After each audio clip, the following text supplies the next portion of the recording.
기도하겠습니다.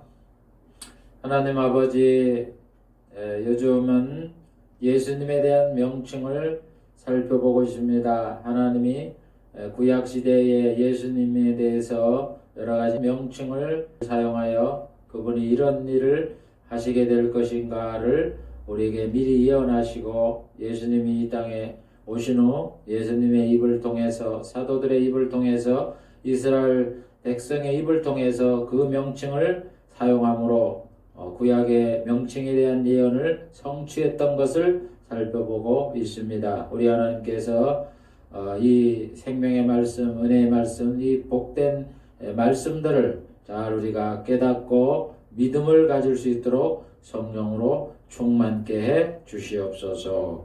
예수님의 이름으로 기도하옵나이다. 아멘. 오늘도 예수님에 대한 언약과 성취 다섯 번째 시간을 갖기로 하겠습니다. 우리가 지금 구체적으로 살피고 있는 것은 아홉 번째 예수님에 대한 명칭입니다. 45번째 만민의 인도자와 명령자. 하나님은 이스라엘을 통해서 그리스도가 만민의 증거로 세웠고 만민의 인도자와 명령자로 삼았다고 이사야 55장 4절에 말씀을 하십니다. 여러분, 예수가 구주도 하는 것을 하나님이 만민의 증거로 세웠어요. 사람들이 그 예수가 구주인 것을 믿을 수 있는 증거를 주시면서 세웠던 거예요. 여러분, 대표적인 그 증거물이 뭐예요? 십자가 아니에요? 교회 상징이 십자가가 됐는데 예수님을 십자가에 못 박혀 죽게 함으로 그를 믿는 자마다 구원을 준다는 이 증거물로 삼았다고요. 모든 만민에게. 그리고 예수님을 만민의 인도자, 모든 만민을 천국으로 인도하는 인도자로 삼았어요.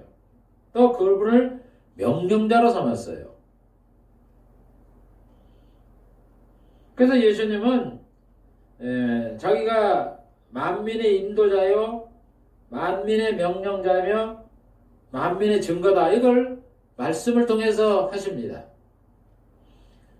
마태복음 7장 14절에 보면 생명으로 인도하는 문은 좁고 길이 협착하다, 그래 말씀하잖아요. 예수님이 자기를 문이라고 그랬잖아요. 들어가며 나오며 꼴을 얻는다, 생명을 얻는 거죠.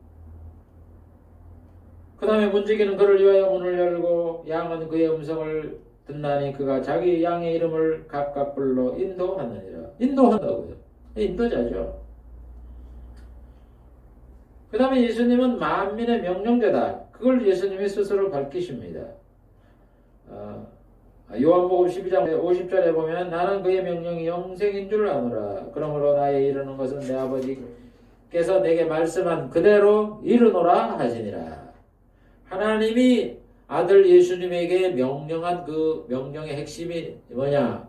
영생인데 그거를 내가 선포를 한다는 거죠. 그래서 예수님이 뭐라 그래요? 나의 이 말을 듣고 준행하는 자는 반석이 지은 지혜로운 자것 같다, 이렇게 말씀하시고, 또 나 보내시를 믿고 나의 말을 듣는다는 영생을 얻게 된다. 아주 명령자로 선포를 하시잖아요. 왜 예수님이 이렇게 명령자로 선포를 합니까? 구약의 하나님 성부께서 예수님을 만민의 증거로 내세웠고 만민의 인도자와 명령자로 삼았기 때문에 하는 겁니다. 그래서 예수님은 복음을 증거했고 자기 신의 말을 믿으면 영생을 얻는다고 말하는 거예요. 요한복음 5장 24절 내가 진실로 진실로 너희에게 이르노니 내 말을 듣고, 명령자로 내가 선포했다는 거죠. 또 나 보내신 이를 믿는 자는 영생을 얻었고 심판에 이르지 않으니 사망에서 생명으로 옮겼느니라. 여러분, 예수님이 영생을 얻었고 심판을 받지 않는다, 이게 엄청난 이런 그 권위를 갖고 있는 이 말씀이에요. 누가 감히 자기 말을 믿으면 영생을 얻고 심판에 안 이른다고 누가 단언할 수가 있습니까? 이거 엄청난 명령입니다, 이게.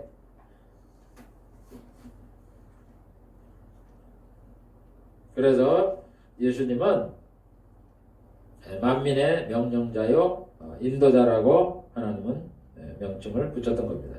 그다음 46번째 장자. 장자는 맏아들이죠. 시편의 저자는 하나님이 그리스도를 장자로 삼고 세계 열왕의 으뜸이 되게 했다. 이렇게 말씀했습니다. 시편 89편 27, 28. 내가 또 저로 장자를 삼고 세계 열왕의 으뜸이 되게 하며 저의 위를 위하여 나의 인자함을 영구히 지키고 저로 더불어 한 나의 언약을 굳게 세운다. 이렇게 말씀했어요. 그러니까 여기도 저가 예수님이죠. 하나님의 인자함을 그 아들을 위해서 영구히 지키고 하나님과 저에게 세운 언약을 굳게 세운다. 여러분 하나님과 언약을 한 사람이 세계 얼마 안 되죠. 아담, 노아, 아브라함, 이삭, 야곱, 모세 다 선자 예언인데 근데 누가 세계 열왕의 으뜸입니까? 언약한 사람 중에 없잖아요. 예수님이죠. 그래서 여러분 우리가 구속 언약은 성부와 성자가 맺은 언약인데 뭐 언약 맺었다 이런 그 말씀이 안 나와요. 그래서 그걸 부정해요. 근데 여기 보세요. 저로 더불어 한 나의 언약을 굳게 세우며 이게 구속 언약을 하나님이 하셨다는 얘기죠. 성부와 성자가 언제 언약을 했겠어요? 창세전에 하셨지? 예수님이 이 세상에 오셔서 성부와 성자가 언약했습니까? 뭐예요 그게? 없죠. 그래서 이거는 창세전에 구속 언약에 성부와 성자가 언약했다 하는 것을 우리에게 밝히는 그 근거예요. 그래서 이 시편 89편도 예수 그리스도에 대한 말씀입니다. 예수님은 하나님의 아들입니다. 독생자. 하나님이니까 하나님이 한 분밖에 하나님의 아들도 한 분밖에 없으니까 독생자예요. 근데 왜 장자라 그러냐? 장자라는 거는 둘째, 셋째, 넷째가 있다는 얘기죠. 그럼 누가 둘째, 셋째, 넷째냐? 바로 우리 성도가 둘째, 셋째, 넷째예요. 그래서 성도의 맏형이다 이런 뜻입니다. 그래서 사도 바울과 히브리서 저자는 그리스도가 하나님의 맏아들이다 이렇게 말하는 거예요. 맏아들은 우리 성도가 있다는 이런 관점에서 장자다 이런 뜻이에요. 로마서 8장 29절 하나님이 미리 하신 자들로 또한 그 아들의 형상을 본받게 하기 위하여 미리 정했으니 이는 그로 예수로 많은 형제 중에 우리 예수 믿는 사람을 말하는 거죠. 성도 중에 맏아들이 되게 하려 하십니다. 그래서 예수님이 성도 중에 맏아들인 거예요. 여러분 예수님도 영적으로 하나님의 아들이니까 아들이죠. 우리도 영적으로 하나님의 아들이니까 우리도 아들이에요. 그럼 예수님과 우리의 관계가 어떻게 됩니까? 똑같은 아들의 입장에서 맏아들인 거예요. 우리도 얼마나 우리에게 특혜를 받았습니까? 물론 예수님은 구주시고 하나님이시지만 또 한면으로서는 형제가 아니라고요. 이런 참 놀라운 영광을 받은 거죠. 그래서 우리가 천국에 들어가면 하나님의 아들이 되는 영광을 누린다 그러는 거예요. 히브리서 1장 6절에도 또 맏아들을 이끌어 세상에 다시 오게 하실 때에 히브리서 저자도 예수님을 맏아들이다 이렇게 부르잖아요. 그러면서 히브리 저자는 구약을 인용하면서 예수님과 성도가 형제지간이다. 그리고 성도끼리 형제가 된다. 이렇게 말씀하는 겁니다. 히브리서 2장 11절부터 13절 거룩하게 하시는 자와 거룩하게 하신 자는 예수님이죠. 거룩함을 입은 자들이 다 하나에서 난지라. 예수님도 하나님에게 낳고 우리도 영적으로 하나님에게 낳았다 이런 얘기예요. 그러므로 형제라 부르기를 부끄러워 아니하시고 우리 예수님이 우리가 형님 이런다 그래서 야 내가 하나님인데 너들 감히 나를 형이라고 불러? 이렇게 부끄러워하지 아니하셔요. 영광스럽게 봅니다. 우리 예수님은 얼마나 우리 예수님이 사랑이 많으신데.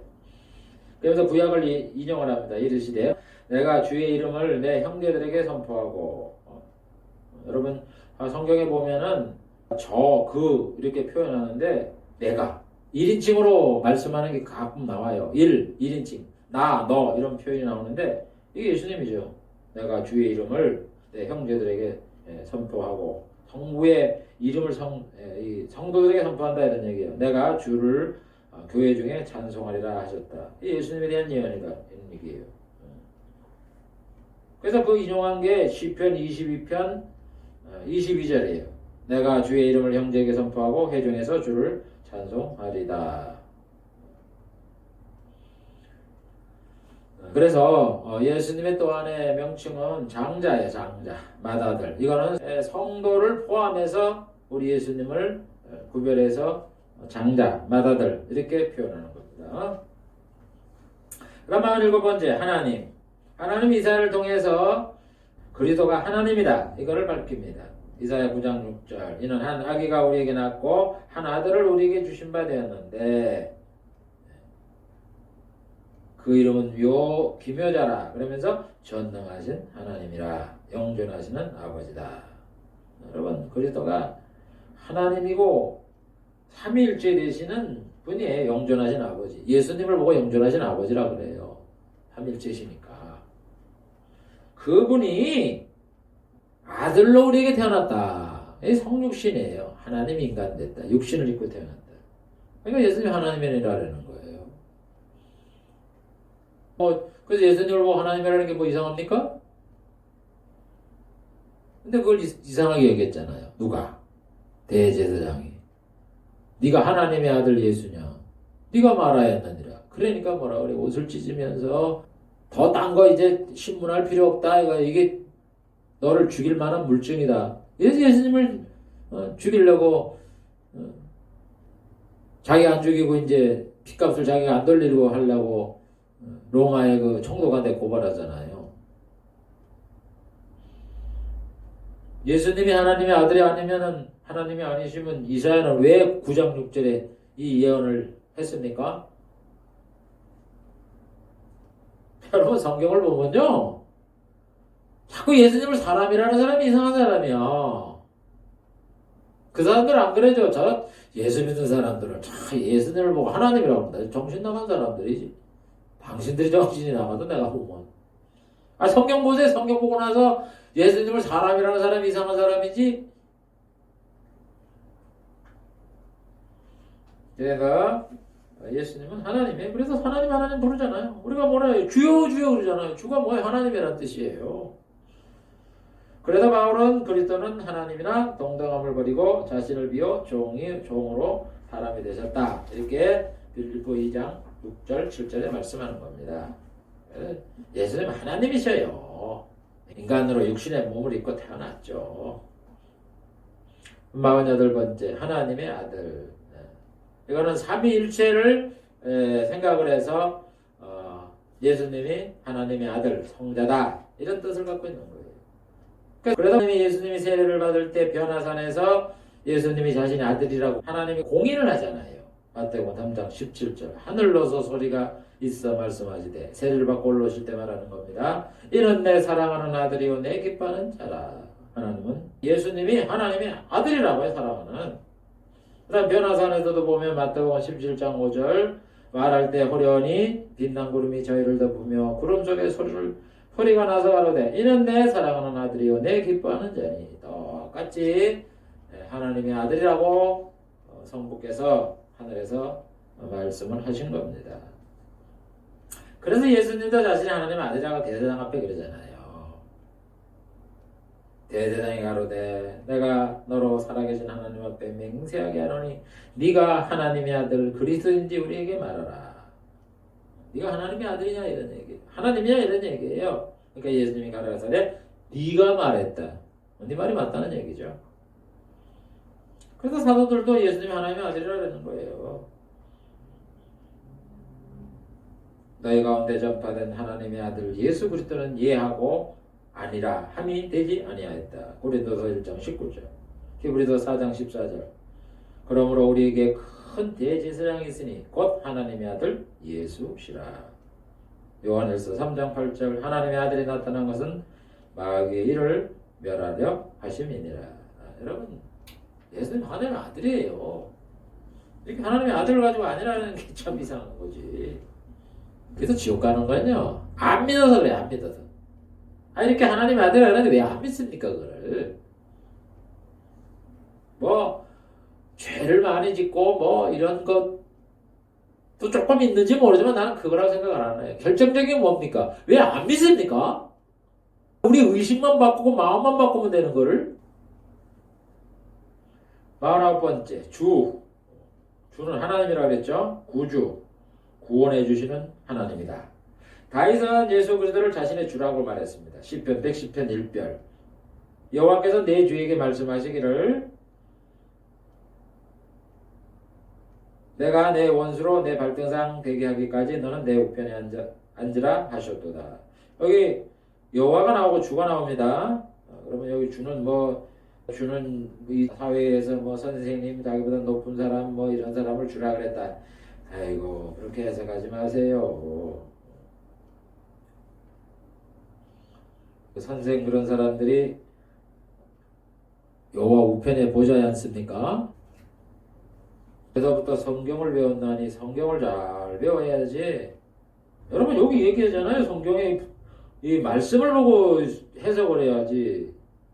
여기 그러면 선생님이나 뭐 이런 사회 지도층을 주라 그랬으면은 그러면 내 원수로 발등상 되기까지 하나님 우편에 앉아 있습니까? 그 사람이? 예수님이죠. 그래서 여기서 여호와는 성부를 가리키는 거고 다윗이 주라는 이분은 구주라는 얘기예요. 구원해 준 분. 이 땅에 오셔서 십자가에 피 흘려 돌아가셔서 우리의 죄를 용서해 준 구주라고요. 그러니까 다윗도 나중에 구원을 받았으니까 예수님 때문에 구원을 받으니까 예수를 보고 부활하면은 구주라 그럴 거 아니에요. 그래서 내주한테 말씀했다는 거예요. 그래서 여기 주는 성자 하나님 예수님을 말하는 거죠. 그래서 천사는 뭐라 했습니까? 목자들한테 너희를 위하여 구주가 나셨으니 곧 그리스도 주시니라. 누가복음 2장 11절에서 말씀하는 거예요. 그래서 예수님을 주라고 명칭을 불렀어요. 그래서 사도 바울도 말하잖아요. 고린도서 12장 3절에 내가 너에게 알게 하노니 하나님의 영으로 말하는 자는 누구든지 예수를 저주라 할 자라 하지 않고 예수님을 저주받은 자다 이렇게 할 자가 없다는 거예요. 성령이 안 하고 누구든지 예수를 주라 할 수 없느니라. 제가 얘기잖아요. 성경을 보고서 예수님을 보고 하나님이라고 안 그러는 사람들은 자꾸 예수님을 사람이라고 100% 믿는 사람이고 하나님의 선택을 받은 사람은 예수님을 보고서 정말 참 하나님과 희한한 일을 하셨네 이렇게 생각을 해서 예수님을 하나님으로 생각하는 자는 성령이 임했기 때문에 예수를 주라고 신하는 거예요. 그렇게 이해하는 거예요. 이상하게 생각을 하지만 이상하게 생각을 하니까 그분을 하나님이라고 인정하는 거죠.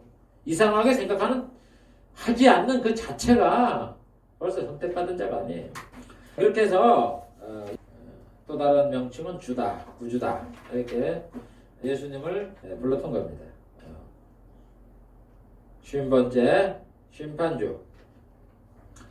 하나님이 이사야를 통해서 그리스도가 그 눈에 보이는 대로 심판하지 않고 공의와 정직으로 심판을 한다. 이렇게 이사야 11장 3절 4절에 말씀을 했습니다. 그가 여호와를 경외함으로 즐거움을 삼을 것이며. 여러분 예수님이 이 땅에 계시면서 하나님을 경외하는 것을 즐거움으로 삼았어요. 저는요 사실 내가 목사인데 어떨 때는 여호와를 경외하는 게 즐거워요. 그런데 전적으로 여호와를 경외함으로 즐거움으로 삼지는 않아요. 솔직한 얘기예요. 다른 세상적인 즐거움도 갖는다 이런 얘기예요. 그런데 우리 예수님 안 그랬어요. 그 차이가 뭔지 아세요? 예수님이 사역을 하시고 난 다음에 밤에 뭐하러 올라가십니까? 기도하러 가시잖아요. 왜 가셨어요? 하나님 섬기는 걸 즐거움으로 삼았기 때문에 그러는 거예요. 그래서 예수님과 나와는 다르구나. 인간과는 다르구나. 오로지 우리 예수님은 여호와 하나님을 경외하는 것을 그냥 일생을 다 바치신 분이에요. 하나님이 아버지시니까 우리하고 달라요. 우리는 그 흉내 낼 수도 없죠. 따라갈 수도 없고.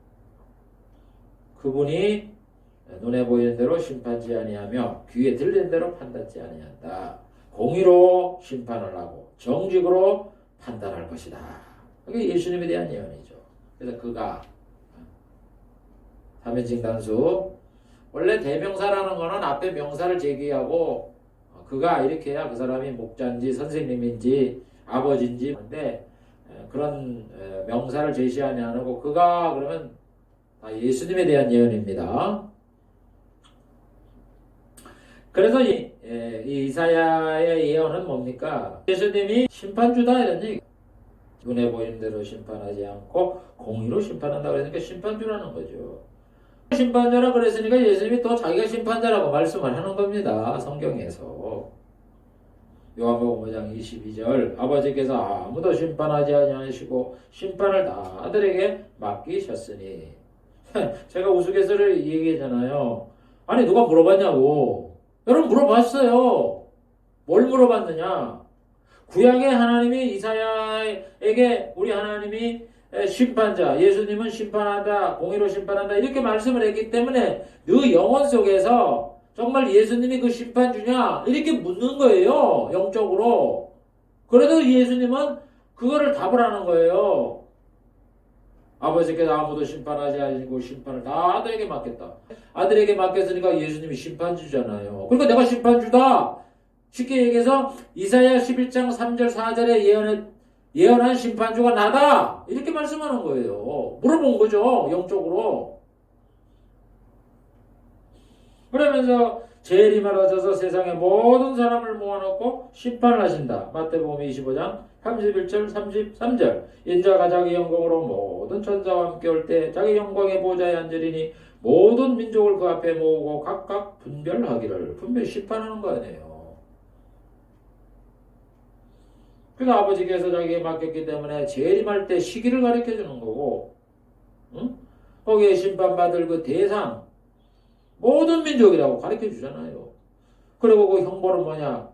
오른쪽 왼쪽 영생 영사 그게 더 구체적으로 말씀하시는 거고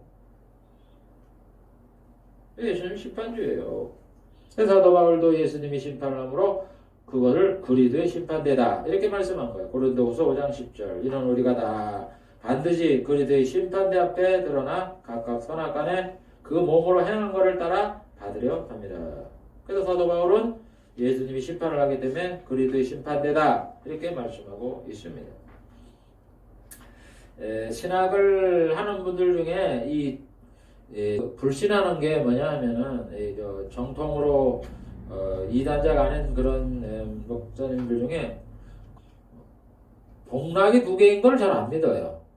천년왕국과 신천지도 잘 안 믿고 그 다음에 예수님이 심판하는 거 백보자 심판은 이것도 잘 안 믿고 예수님이 다스리는 나라 성부가 다스리는 나라 이것도 잘 안 믿고 여러분 꼭 잘 이렇게 배워서 구별을 좀 하세요. 우리가 잘못 알고 있는 거는 바로 배워서 바로 알아야죠. 하나님의 심판대가 있고 예수 그리스도의 심판대가 있는 거예요. 이 땅에 예수님이 재림하시면 성부께서는 관여 안 하세요. 그때는 예수님이 단독으로 심판하시는 거예요. 맡겨주니까. 그러나 이 세상이 끝나고 천지가 없어진 다음에 백보자 심판 그때 가면은 하나님의 백보자 심판을 하는 거예요. 하나님이 심판을 받는다고 그러잖아요. 우리가 그 앞에 쓴다고. 그 다음 51번째 왕. 예수님에 대한 또 다른 명칭은 왕입니다. 시편의 저자인 다윗은 하나님이 인자하신 예수님에게 하나님이 만든 것을 다스리겠다 이렇게 예언을 합니다. 시편 8편 4절 인자가 무엇이간데 주께서 저를 권고하시나이까 6절에 보면 주의 손으로 만드신 것을 다스리게 하시고 만물을 그 발 아래 두셨으니 그래서 여기 인자가 예수님에 대한 칭호라 그랬잖아요. 그래서 사람이 무엇이간데 주께서 저를 생각하시며 인간된 것을 말하는 거예요. 인자가 무엇이간데 주께서 저를 권고하겠습니까? 이렇게 하시면서 주의 손으로 만드는 것을 다스리겠다. 여러분, 제가 조금 전에도 얘기했지만 예수님이 통치를 안 하고 그냥 예수님은 십자가에 못 박혀 돌아가 부활하시면 그냥 구원하고 그 다음에 하나님의 보좌에 앉아서 그냥 뭐 이 세상에 하나님 보좌에 앉아서 그냥 통치한다 이렇게 생각을 하고 예수님이 단독으로 나라를 구성해 통치한다 그 생각을 안 해요. 이건 지금 예수님이 단독으로 나라를 통치한다 이런 얘기예요. 사도 바울이 뭐라 합니까? 고린도서 15장 25절 27절 저가 모든 원수를 그 발에 둘 때까지 불갑을 어쩔 수 없이 왕노릇 한다 이런 얘기예요. 그러면서 뭐라 합니까? 아까 시편 8편 4절에 있는 말씀을 인용을 합니다. 만물을 저의 발 아래 두셨다 하셨으니 만물을 발 아래 둔다 말씀할 때 만물을 저의 아래에 두시니가 그 중에 들지 않은 것이 분명하도다. 지금 시편 8편 6절에 주의 손으로 만든 것을 다스리게 하시고 만물을 그 발 아래 두었다 그랬잖아요. 만물을. 여기에는 성부가 만물을 저의 발 아래 두게 하신 이가 그 중에 안 들었다. 성부는 제외된다 이런 얘기예요. 그래서 천년왕국에는 성부가 제외된 그 모든 만물을 예수님이 다스리는 거예요. 그리고 난 다음에 신천지가 되면은 예수님이 나라를 아버지 앞에 바쳐서 아들도 성부에게 복종한다 가르쳐 주잖아요. 고린도서 15장에. 그렇게 구별을 해서 이 성경에 예언을 해놓고 있는 겁니다. 그러니까 예수님이 다스린다고요. 만물을. 그 만물이 뭐예요? 저 천년왕국은 만물 아닙니까? 만물이죠. 나라가 있다 이런 얘기입니다. 그래서 아까 읽어본 이사야를 통해서 하나기가 우리에게 낳고 할 때 전능하신 하나님이다. 평강의 왕이다. 이렇게 얘기를 하는 거예요. 그러면서 7절에 뭐랍니까? 그 정서와 평강의 더함이 무궁하며 누가 정치를 하면서 평강을 무궁하게 주는 자가 세상에 어느 왕이 있고 어느 대통령이 있습니까?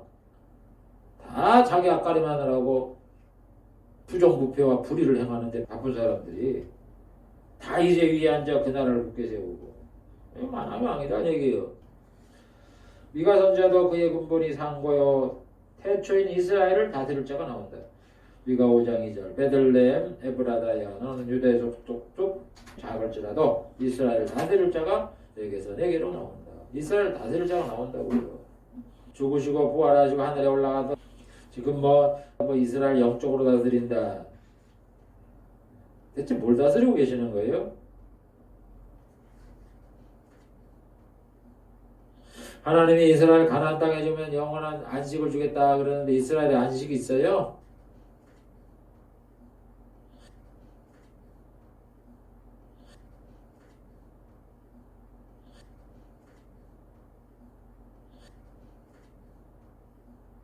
지금 여러분 큰 틀에서는 하나님이 다스리죠.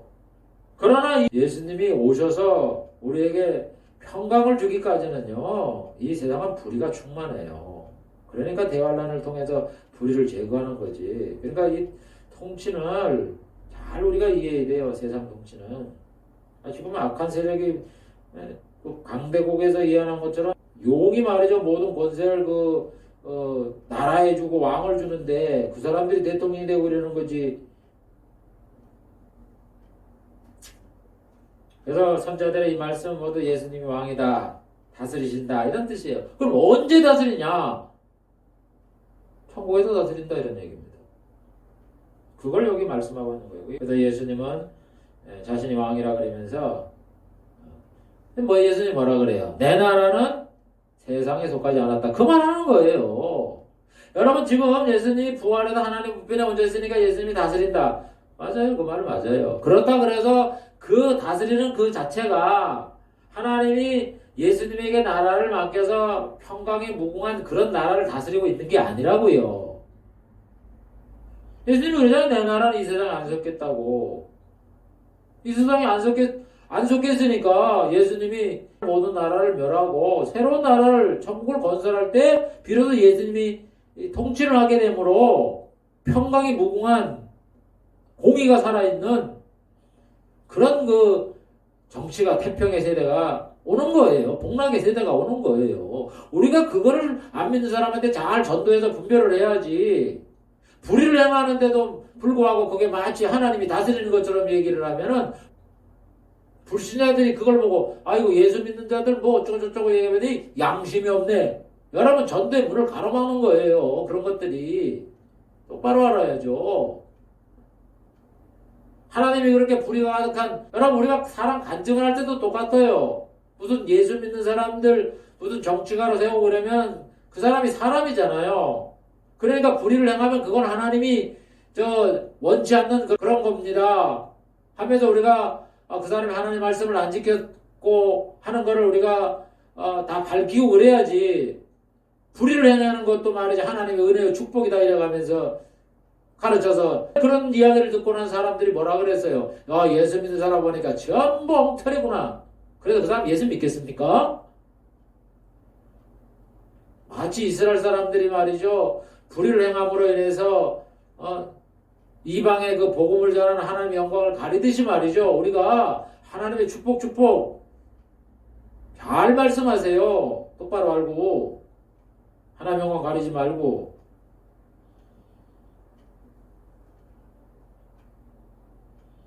그래서 예수님이 약속한 왕이다, 통치다, 다스린다 이거는 천국에서 다스린다 하는 그런 뜻입니다.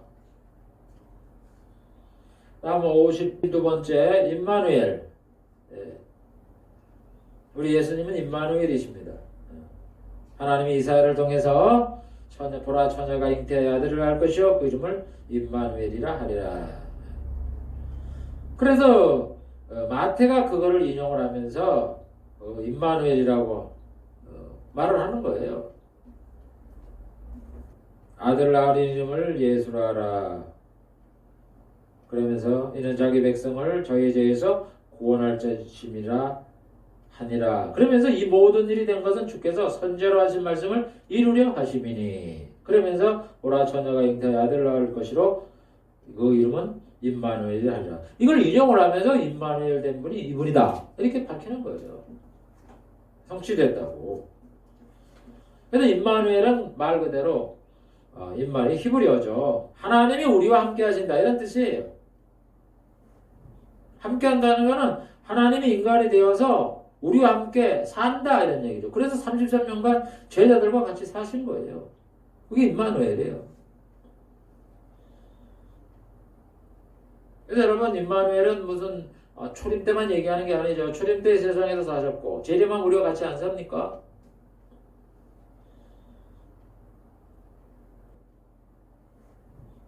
그 다음에 53번째 여호와의 짝된 자. 하나님은 스가랴를 통해서 예수님이 자신의 짝된 자다 이렇게 말씀을 했습니다.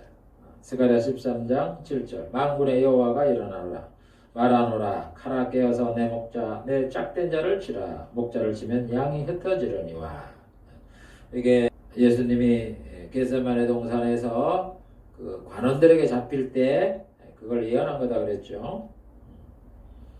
그래서 하나님 아버지의 짝된 자 예수를 치면 목자를 치면 제자들이 흩어진다. 제자들이 하나도 남김없이 다 흩어져 도망을 가는 거예요. 그래서 그거를 우리 예수님께서 스가랴 13장을 염두에 두면서 다음과 같이 말씀하잖아요.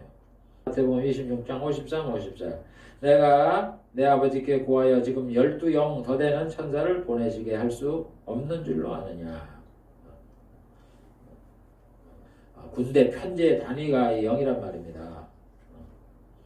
그런데 그렇게 되면 어떻게 되느냐. 양이 흩어지는 이런 일이 일어난다고 예언해놓은 이 성경이 어떻게 이루어지리요? 예수님 지금 이걸 염두에 두고 말씀하는 거 아니에요? 그러나 이렇게 된 것은 나 선지자의 그를 이루려 함이니라 하시더라. 그래서 인자가 잡히니까 베드로야 너는 칼을 걷어라 이렇게 말씀하는 거예요. 그러니까 어떻게 합니까? 제자들이 나 예수를 버리고 도망하느냐. 그게 여기 나오잖아요. 양이 흩어지려니와 도망간다 이런 얘기예요. 참 성경의 말씀이 이렇게 오묘하게 이루어지는 겁니다. 예수님을 여호와의 짝된 자다 이렇게 예언을 했던 겁니다. 다음 54번째 하나님이 택하신 사람. 하나님은 예수 그리스도가 하나님이 택하신 사람이다. 이렇게 이사야를 통해서 말씀합니다. 이사야 42장 1절. 내가 붙드는 나의 종 나의 택한 사람을 보라. 내가 나의 신을 그에게 주었은즉 그가 이방에 공의를 베풀리라. 하나님이 택한 사람에게 성령을 주셨고 그가 이방에 공의를 베푼다. 이런 예언입니다. 그게 예수 그리스도에 대한 예언이죠. 성령을 충만하게 하시고 이방인도 예수를 믿으면 구원을 받게 해주겠다. 이런 말씀이죠. 그래서 예수님은 하나님이 택하신 사람이에요.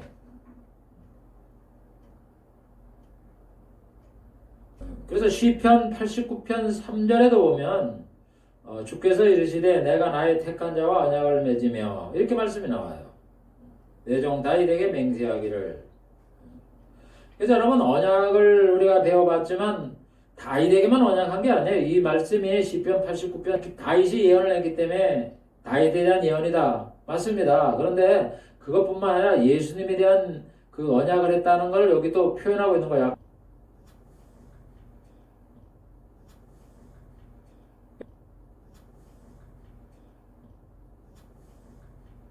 아까도 저 표현했다고 얘기를 했잖아요.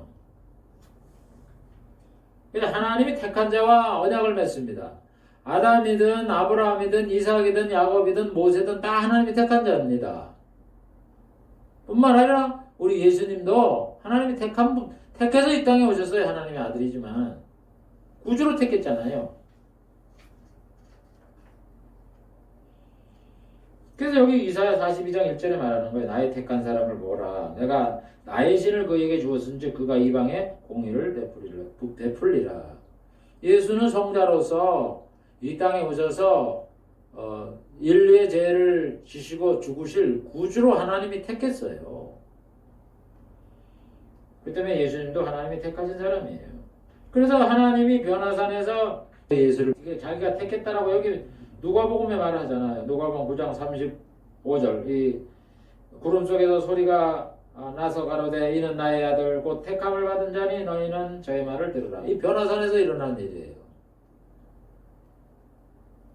그래서 마태와 마가는 택함을 받았다는 표현을 안 했는데 누가는 이걸 기록을 해놓은 거예요. 성령의 감동으로.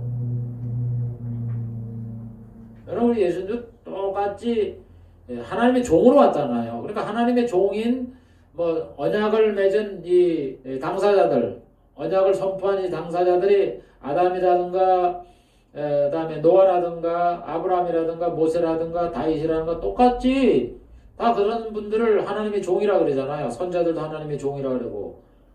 그리고 예수님도 하나님의 종이로 오셨다 그랬잖아요. 그러니까 똑같이 하나님의 택한 자요, 똑같이 성령을 주시고 똑같이 언약을 맺게 하는 겁니다. 그래서 예수님은 하나님이 택한 자라고 밝혀요. 요한복음 7장 29절 내가 아노니 이는 내가 그에게 낳고 그가 나를 보내셨습니다. 하나님 앞에 나서 성자가 됐고 그가 나를 보내셔서 택해서 보냈다는 거죠. 안 택해고 보냅니까? 보내기 전에 택했다는 그것이 숨겨져 있는 거죠. 그래서 예수님은 구주고 예수님을 택해서 왕으로 삼으셔서 열왕이 일어나고 방백들이 경배하도록 택했다 이런 얘기입니다.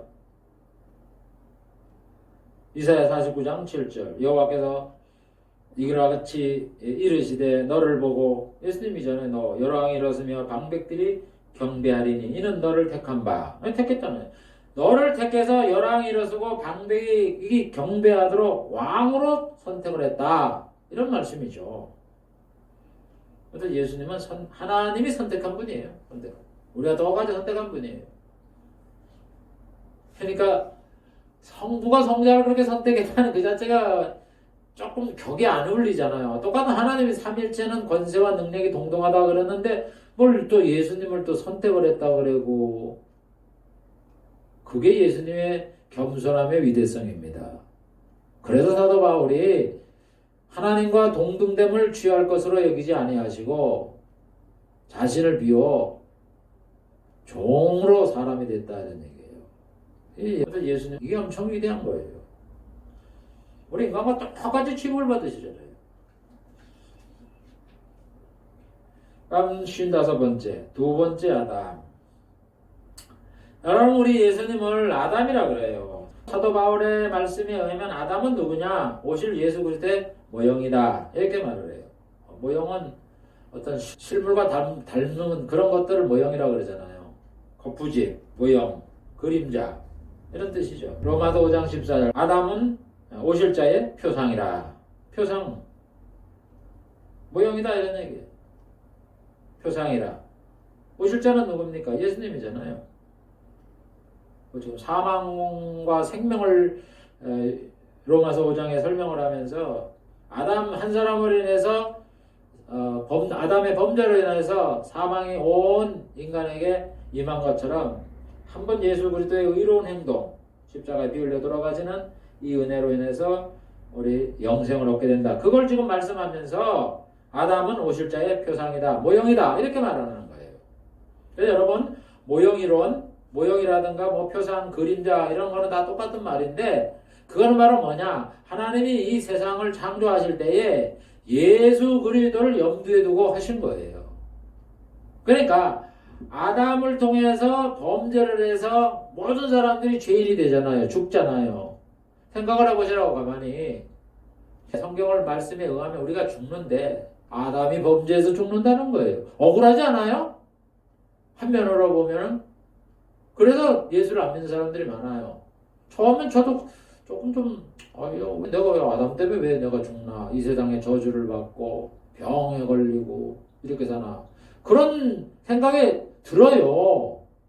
그런데 거기서 끝나는 게 아니라 아담의 범죄로 인하여 우리가 죽고 저주에 임하는 것처럼 예수를 믿으면 생명을 얻고 영생을 얻는다 이런 얘기입니다. 그러면은 똑같은 원리가 적용된 거예요. 아담으로 인해서 한 사람이 죄를 진 게 모든 인류에게 영향을 미치듯이 예수 그리스도의 의로운 행동이 모든 인류에게 영향을 주는 거예요. 똑같은 원리를 적용했죠. 그랬기 때문에 아담은 오실 자의 표상이다 이렇게 말을 하는 거예요. 그런데 그런 원리를 하나님이 적용할 때 우리가 하나님이 좀 불합리하지 않나 이렇게 생각을 하는데 그게 아니라는 거죠. 왜? 우리가 물론 이 세상의 범죄로 인해서 죽음과 저주가 우리에게 오고 가게 되지만은 여러분 예수님이 오셔서 영생을 얻게 되면 우리가 이 세상에서 고생을 한 것보다 영생을 얻고 복락을 얻는 게 더 값지고 더 가치가 있고 더 큰 거 아니에요. 그런 걸 생각하면은 아담으로 인해서 하나님 모든 사람을 죄인으로 만들고 저주에 임하게 한 거는 정말 조족지혈이다. 세 발의 피다 이런 얘기예요. 예수님이 우리에게 영생을 주신 거에 비하면 조족지혈이다 이런 얘기예요. 그거를 로마서에서 5장에서 바울이 말씀을 하고 있는 겁니다. 그러니까는 처음에는 몰랐을 적에는 왜 아담의 범죄로 인해서 우리가 저주를 받고 이 세상에서 정말 고통을 당하고 먹지 못하고 입지 못하고 병에 걸리고 이렇게 참 비참하게 죽는가 원망이 우리 입에서 나올 수가 있는 줄 모르지만 예수 그리스도의 은혜를 우리가 생각해서 영생을 누리는 걸 생각하면요 그건 아무것도 아니다 이런 얘기예요. 아무것도 아니에요.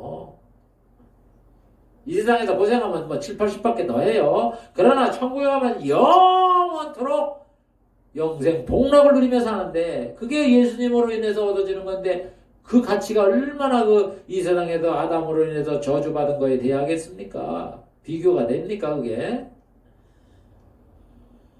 그래서 하나님은 아담을 창조할 때 그 원리를 예수 그리스도로 통한 구원을 염두에 두고서 그 원리를 제정한 거예요. 그러다 아담은 오실 자의 표상이고 아담의 범죄로 사망이 오고 예수님의 의로 생명을 준다 이렇게 말하는 거예요. 로마서 5장 17절 18절 한 사람의 범죄로 인하여 사망이 왕노릇하였다. 아담의 범죄로 사망이 왕노릇했잖아요. 더욱 은혜와 의의 선물을 넘치게 받는 자들이 한 번 예수로 말미암아 생명 안에서 왕노릇하리로다. 그런즉 한 범죄로 많은 사람이 정죄에 이른 것 같이 의의 한 행동으로 말미암아 많은 사람이 의롭다 하심을 받아 생명에 이르렀느니라. 아멘. 얼마나 감사합니까? 그러니까 여러분, 우리가 성경을 읽으면 처음에 하나님이 인간을 만들어 놓고 뭐 생육하고 번성하고 축복을 한 다음에 왜 선악과를 먹어서 인간이 죄를 짓게 하고 고생을 하게 하고 뭐 여자는 해산에 고통을 주게 하고 남편을 섬기게 하고 뭐 저주가 오고 죽음이 오게 하는 왜 이렇게 했나? 우리에게 복 주려고 하는 거예요. 더 크고 더 영원하고 더 비교할 수 없는 엄청난 걸 주려고 이 선악과 시험을 한 거예요. 여러분, 우리가 군대 가서 훈련을 받습니다. 정말 훈련 힘들어요. 그거 왜 받습니까? 고생시키려고? 야, 너 한번 죽어봐라. 아니잖아요. 전쟁이 일어나도 자기가 살려고 기본 훈련을 해서 전쟁에 살아나라는 거 아니에요. 그게 좋은 뜻으로 하는 거지. 너 고생해봐라 이렇게 해서 하는 거 아니잖아요. 가스실에 왜 가봐요? 다 똑같은 겁니다.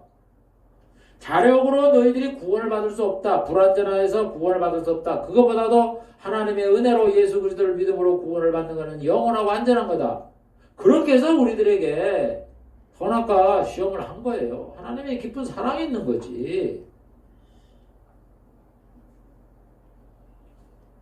그래서 예수님은 두 번째 아담이라 이렇게 불렀던 겁니다. 시간이 되었기 때문에 오늘 이번 강의는 이것으로 마치겠습니다. 오늘은 예수님을 뭐라고 불렀느냐? 만민의 인도자와 명령자다. 장자다. 맏아들이죠. 하나님이시다. 하나님의 아들이시다. 구주시다. 심판주시다. 왕이시다. 임마누엘이시다. 여호와의 짝된 자. 하나님이 택하신 분이다. 두 번째 아담이다. 이렇게 예수님에 대해서 구약시대에 하나님이 그렇게 부르셨고 그거를 신약시대에 예수님이나 사도들이나 천사들은 그렇게 예수님을 불렀던 겁니다. 그래서 예언한 것은 반드시 땅에 성취된다 하는 것을 우리에게 보여준 겁니다. 기도하겠습니다. 하나님 아버지 감사합니다. 오늘 이 시간에도 구약시대 하나님이 예수 그리스도에 대한 명칭 예언한 것이 어떻게 신약시대에 이루어졌는가 그 근거를 살펴보았습니다. 하나님 성경은 예수 그리스도에 대한 예언으로 가득 차 있고 우리가 성경을 읽으면 우리에게 영생을 있다는 것을 알게 된다고 말씀하셨는데 정말 성경 하나에 예수 그리스도의 예언이 담겨져 있고 또 그 구절 속에서는 예수님에 대한 그 예언이 반드시 이 땅에 예수님이 오심으로 인하여 성취됐다는 것을 기록을 해놓은 하나님의 작품이 예언과 성취를 다룬 작품이 바로 성경인 줄 우리는 압니다. 그러므로 성경은 천지는 없어지겠으나 다 이루어진다고 주님께서는 말씀하고 계시오니 이것에 조금도 의심을 가지지 아니하고 이 땅에 아버지 하신 말씀이 다 이루어진다는 걸 깨닫고 이 성경의 말씀을 두려움과 떨림으로 우리가 이 말씀을 잘 우리의 실천 속에서 적용을 시켜 그거를 잘 지켜나가게 하시고 우리가 잘못 알고 있는 것들은 고치게 하시고 잘못 행동을 하고 있는 그런 것들도 고쳐서 하나님의 말씀에 복종하는 그런 자세를 갖는 성도들이 되게 해 주시옵소서. 예수님의 이름으로 기도하옵나이다. 아멘.